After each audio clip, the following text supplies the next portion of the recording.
Yo! What is good? Welcome back to Josh on Point mga pare. Pag-uusapan natin yung mga starter pack na kailangan mo bilang lalaki. Kung ready ka na, hit mo ng like button, share mo na rin, and let's go! Bad boy shake alla kill, ako 10 toes down. Isa sa mga starter pack na kailangan mo sa buhay, kailangan mabango ka. So, sagot ka ng JOP Fragrance, bro. Malapit na maubos yung mga stock natin, bro. So, go ahead. Bilhin nyo na sa Shopee at TikTok Shop. So, ano ba ang starter pack? Ano ba ibig sabihin nun, Boss Josh? Diba?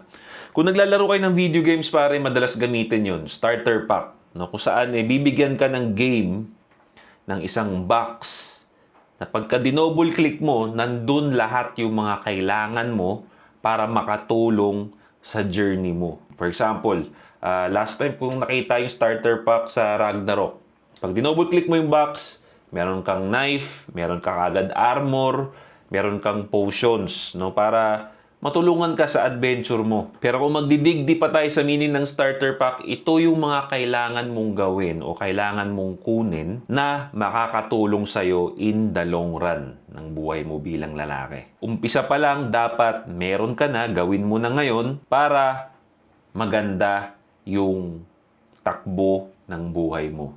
Maayos yung takbo ng buhay mo at pwedeng makatulong sa buhay mo along the way na magiging smooth ang buhay mo. Number 1 na kailangan mo starter pack bilang lalaki, get a legit ID. Kumuha ng legit na ID. Sobrang basic. Di ba? Madalas pare ito nadidisappoint ako na merong may mga lalaki hanggang ngayon ang walang ID. At nagre-reflekto sa mga galaw nila. Mapapansin mo pare, walang direksyon ang buhay. Okay?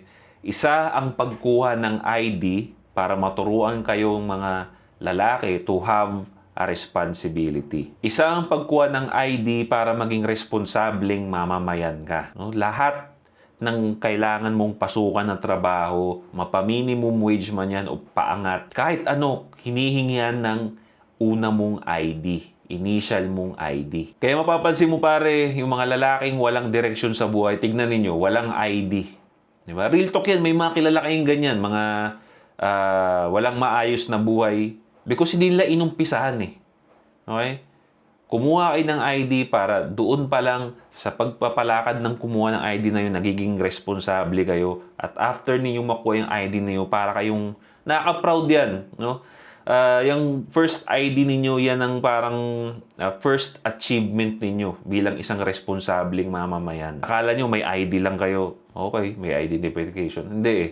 There's teaching behind that ID na yan. Ang isang sa mga pinakaunang ID ko noon, halala ko noon pare, is postal ID. Okay?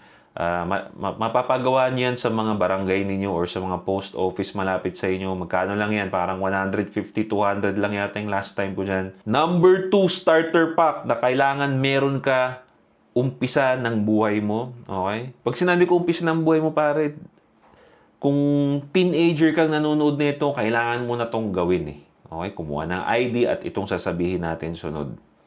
Okay? Kung may mga kapatid kayo dyan, na lalaki na mas bata sa inyo, make sure na pinapanood din nila tong video na to.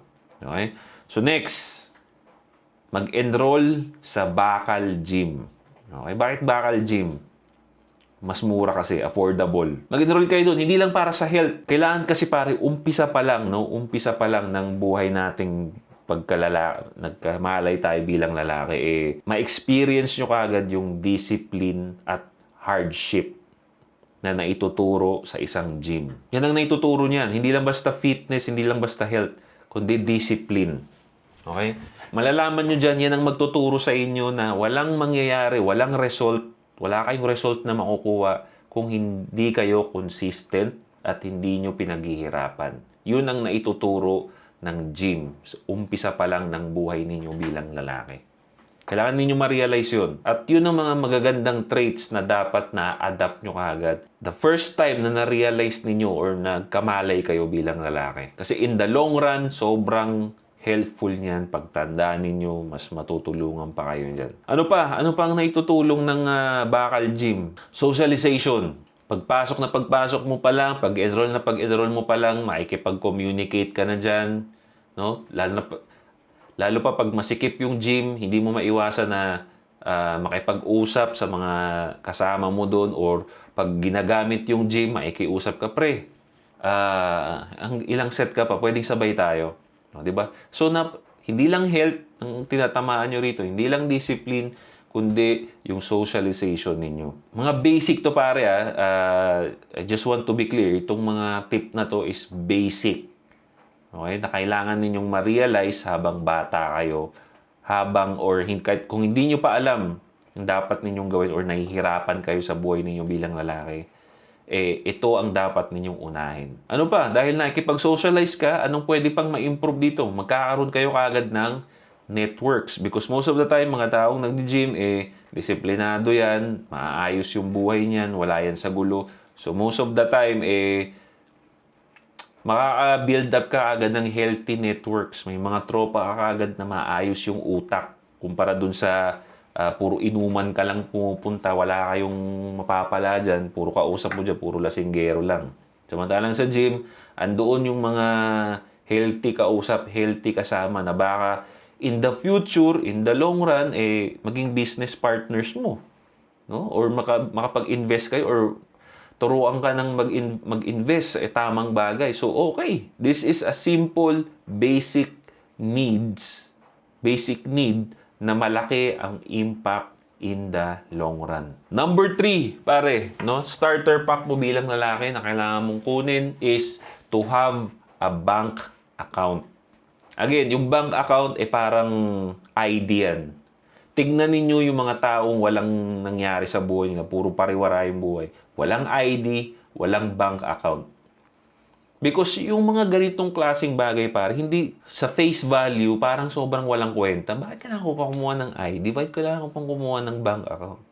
Pero may tinuturo kasi itong mga bagay na to na hindi lang basta-basta nakikita kung hindi ka nagpipay attention. Tulad ng ID, nagtuturo to ng pagiging responsabling mamamayan. Yung bangko naman, na paggawa mo ng bangko, personal bank account, tuturuan ka na ngayon para magkaroon ng kaalaman pagdating sa pera. Essential bilang lalaki. Diyan mag-uumpisa yan. Diyan ako namulat nung naggawa na ako ng bank account. Paano ko ba mapaparami to? Nakikita ko ngayon sa bank, may bibigay sa inyo na bank book, di ba? Maliban lang doon sa ATM, pag nagpagawa kayo, bank book.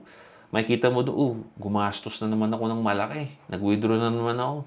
Paano kaya ito madadagdagan? Doon nag-uumpisa yun. Kaya nga starter pack. Diba? Yung bank book na yun, ituturuan kayo paano maging responsable sa mga pera ninyo. Paano mag-control sa mga pera ninyo. Huwag kayo umasa sa GCash lang. Okay? Alam ko GCash, yung iba ginagawang bangko yung GCash No? Kasi online nga naman, no? Pero iba kasi yung dating ng bangko sa isip Psychologically, iba yung dating ng bangko. Para ka talagang, teka, seryosoan na to Di ba? Kasi pag sa GCash, although yes, technically pwede mo siyang gawing bangko, but may ibang institution na hindi tinatanggap ang GCash dito sa Pilipinas. Kumbaga yung GCash is hindi pa rin siya known as a legitimate bangko. So, iba pa rin pag meron ka nung sa bangko talaga. Okay? Mararamdaman mo yan, once na-enroll ka na parang, teka, parang ibang level na akong tao Mararamdaman mo yun ganyan kasi yan din yung naramdaman ko nung first time akong nagpagawa ng bank account. No? Next na starter pack mo bilang lalaki na makakatulong sa'yo in the long run. Okay? Na kailangan mong habang maaga, kunin mo na para maging smooth ang pagiging lalaki mo, matulungan ka niyan in the long run is magkaroon ng practical skill. Okay? Ano yung mga practical skill? Pagluluto, di ba? Isang example yan. No? Kailangan bilang lalaki, kahit papaano marunong kang magluto, magsaing. Okay? Kahit isang putahe lang, at least marunong ka ng isa. Okay? Para pagka nag-decide ka na lumipat or bumukod ng bahay mo mag-isa dahil nga gusto mong may peace of mind ka, gusto mong maka-experience ng challenges sa buhay, bumukod ka sa family mo, nagrenta ka, kaya mong alagaan yung sarili mo. Kung magkaroon man ng disaster, may alam ka na putahe na kaya mong gawin. Di ba? Ako meron ako pare. Pinaka-the best kong luto is adobo. Yun lang naman ang alam ko. Pero at least meron akong alam. Guess nyo ba ako pare? Masarap yung adobo ko. O, di ba? Kasi yun lang alam ko. So, na-practice ko yung adobo ko. So, alam kong masarap yung adobo ko pare. Inaral ko talaga nagpaturo ko sa airmat ko, madali lang naman yung adobo pare. Okay ka para kahit saan na kayo mapunta, kaya ninyong alagaan yung sarili niyo, magsaing. Okay? Kailangan marunong kayo magsaing, Brad. Di ba importante? Kanin eh. Di ba? Hindi tayo nabubusog pag walang kanin. Di ba? Ang ano namang kalalaki mong tao, hindi ka marunong magsaing, di ba? Parang kahinaan yun. Di ba? It's a weakness. Hindi pwede. Basic yun eh. Pag Pinoy ka, basic ang kanin. So, dapat alam mo. Ano pa? Practical skill. Kahit papaano, marunong ka magmaneho. Motor man yan, kotse man yan, kahit anong isa dun sa dalawa, marunong ka. Para, di ba, smooth. Para if ever man may emergency, maasahan ka, makapagmaneho ka, mahatid mo yung dapat mahatid. Huwag niyong hayaan pare na lalaki ka, hindi ka marunong magmaneho. Huwag kayong magpatalo sa takot ninyo. Kasi may makilala akong ganyan. Hanggang ngayon, di marunong magmaneho ng kahit ano. Anong rason? Takot sila. Biruin mo. Di ba? Okay, kasi pare, okay lang matakot. Pero kung nagpa-overcome kayo dyan, di ba? Kahinaan yan, pare. Kahinaan yan. Next starter pack mo bilang lalaki is to have a role model. Seek a masculine role model, pare. Okay? Importante ito sa ating mga lalaki. Naniniwala ako na hindi natin nalalaman yung dapat natin gawin dito sa mundo or paano maging lalaki talaga kung wala tayong masculine role model. Kung wala sa mga bahay ninyo, kuya ninyo support, airpat ninyo support, look for other role model. Marami dyan. Sa internet, may internet na. Go for it. Okay? Just be realistic. Okay, maging realistic kayo sa mga choices ninyo pagdating sa role model. May certain levels yan. Di ba? Kung alam nyo naman na nandito pa kayo sa level na to, search for role models na parang angat lang isa sa inyo. Para alam nyo, hindi kayo naggugulat. Di ba? Kunyari, nandito kayo, maghanap kayo ng role model ninyo na nandito. Huwag muna yung nandito kasi mabigat. Mabigat na responsable yung mga nandito. So, baka magulat ka eh. Diba? Dahan-dahan lang. O, ito na. Mas kapantay mo na tong role model mo rito sa tingin mo. Okay, hanap ka naman ng iba. Pag ganun-ganun. Lalo pa sa panahon ngayon, bro, na sobrang society natin against sa mga lalaki, against sa masculinity. Mas pinopromote ngayon yung kabaklaan. Okay, so be careful na wag mahulog sa trap na yon at make sure na humanap ng masculine role model. It will teach you, yung paghanap ng role model, it will teach you to respect, no? Respect the hard work para lumawak din yung isip ninyo. Di ba? Hindi lang kayo basta sarili nyo lang. Meron kayong pinapakinggan na role model na kung hindi nyo man ma-experience sa sarili ninyo, na-experience na ng role model ninyo na pwedeng sabihin sa inyo, so lumalawak yung utak ninyo. Last but not the least na starter pack mo bilang lalaki. Again, I want to be clear, no? Itong mga starter pack na to, bro, basic to.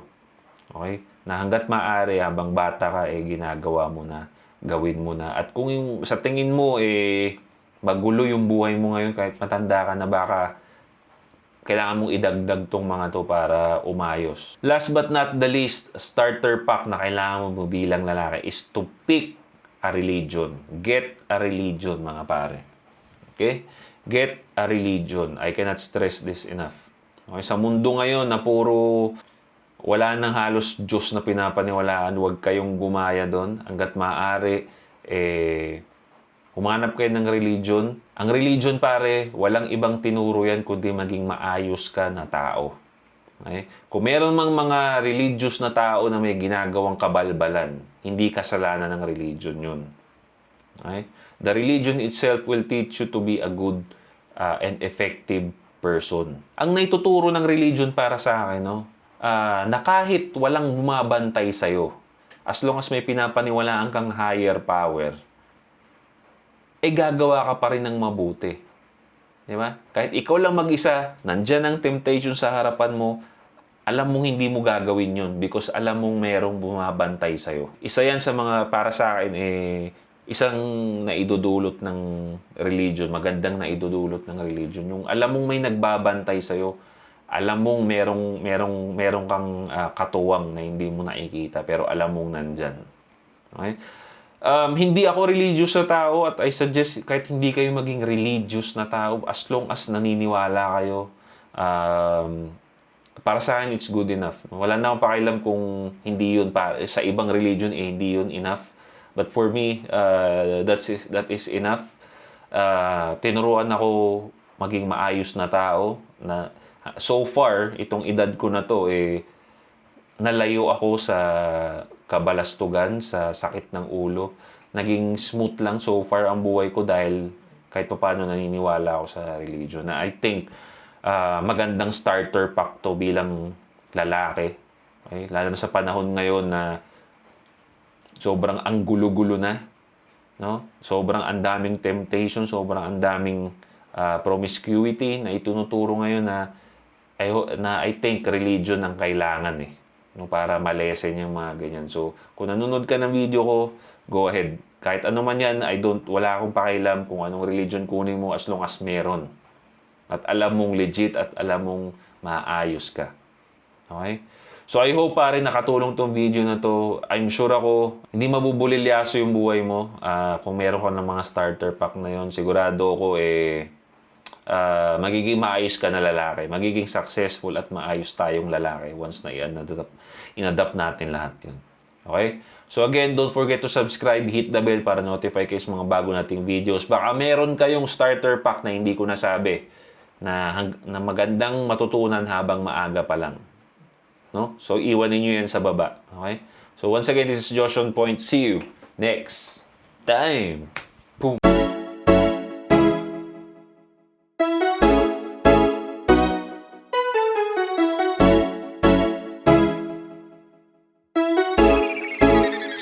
GFAB.